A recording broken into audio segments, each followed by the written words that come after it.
How are you doing? Hoje nós vamos começar a nossa aula fazendo as correções dos exercícios da aula passada e eu queria voltar com vocês lá na página 9, no exercício 3, porque eu acho que ficou bem confuso a correção da tabela, tá, pessoal?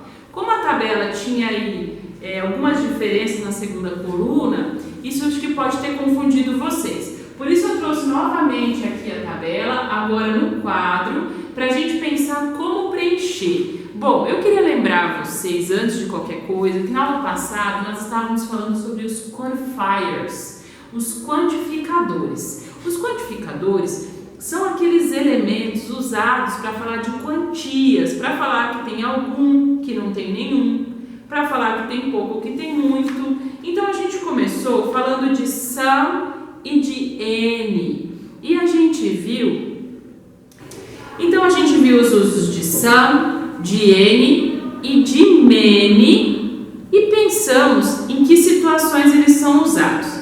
Antes de chegar no exercício 3, nós vimos no exercício 2 que many era usado para falar dos substantivos contáveis. Então hoje eu queria que nós refletíssemos um pouco mais sobre do que se trata um substantivo contável, tá bom, pessoal? São considerados substantivos contáveis aqueles que é possível ter uma forma plural. E nós temos a definição aí no exercício 2 dizendo o seguinte: substantivos contáveis têm forma singular e plural. Por exemplo, uma estátua, duas estátuas. Então eu posso usar o numeral 1, 2, infinitamente na frente desses substantivos porque eu sou capaz de contá-los. Mas os incontáveis, então o oposto de contável é incontável, os incontáveis só têm a forma singular. Por exemplo, água, porque eles não podem ser contados nem medidos sem um container, sem uma embalagem. Então, quando a gente conta uma garrafa de água, a gente está, na verdade, contando a garrafa e não a água em si. Quando a gente conta 1 litro de água, a gente está, na verdade, contando por litro e não a água em si. Percebem, pessoal? É impossível dizer uma água, duas águas, se a gente for pensar na forma líquida, sem um recipiente, sem uma garrafa, sem um copo. Então, esses substantivos, como o exemplo da água, são considerados incontáveis por esse motivo. Todos os líquidos são incontáveis. Todos os alimentos pastosos também são considerados incontáveis.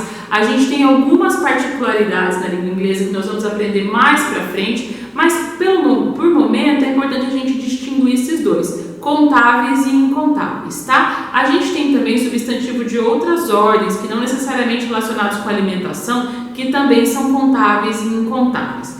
Aqui no exercício 3, então voltando para a correção, nós temos na tabela duas perguntas acima da tabela. Uma começa com how many e a outra começa com how much. O que nós temos que entender antes de qualquer coisa é que how many é usado para substantivos contáveis. E esse substantivo dessa pergunta é coins, moedas. Notem que coins tem um S ao final, ou seja, é um plural. Se existe plural para essa palavra, é porque ela é contável, tá bem? Moedas em inglês são contáveis. Já a palavra dinheiro, money, em si não é contável. Eu não posso dizer um dinheiro, 2 dinheiros. Eu posso dizer R$1, posso dizer $2, agora 1 dinheiro, 3 dinheiros,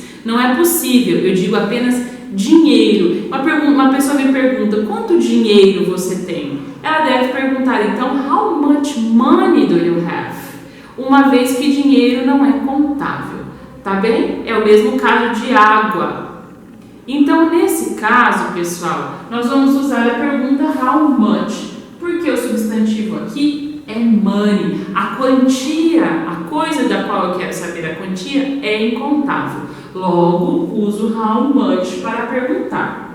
Abaixo dessas duas perguntas na tabela, nós temos então as formas de there are e there is, sejam elas positivas ou negativas, para colocar, para preencher aí em seguida com os quantificadores. Bom, nós sabemos quando estudamos o verbo there be que as formas plural, there are e there aren't, são formas plurais do verbo haver no sentido de existir em inglês, tá? Então, para dizer que há moedas, a gente diz there are some coins, ok? Se a gente quer dizer que há só uma moeda, there is a coin.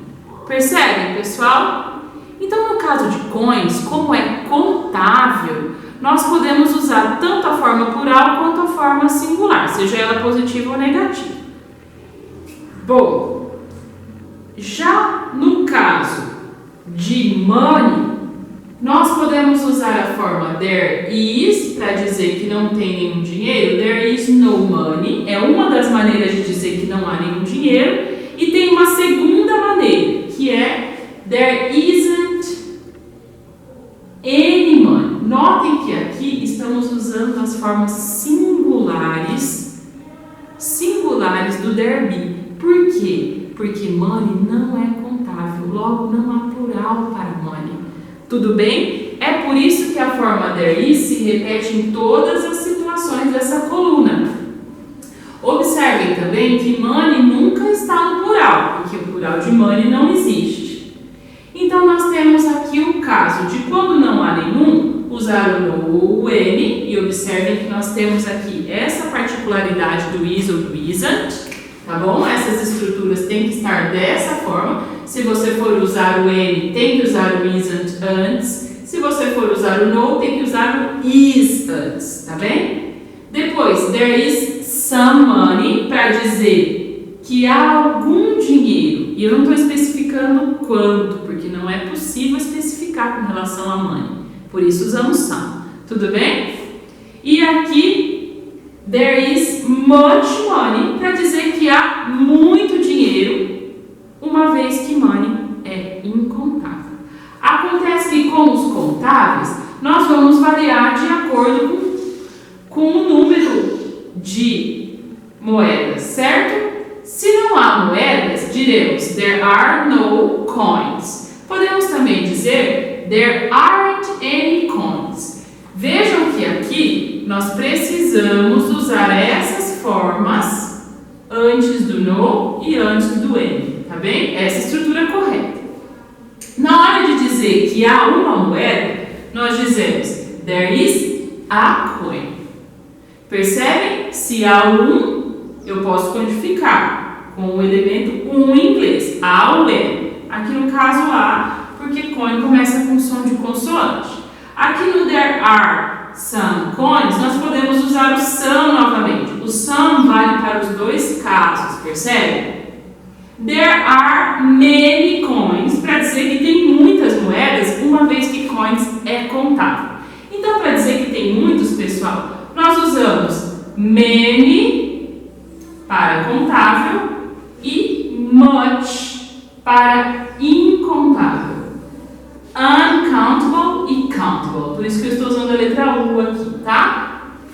Bom, essas formas são então para uncountables e essas formas são para countables.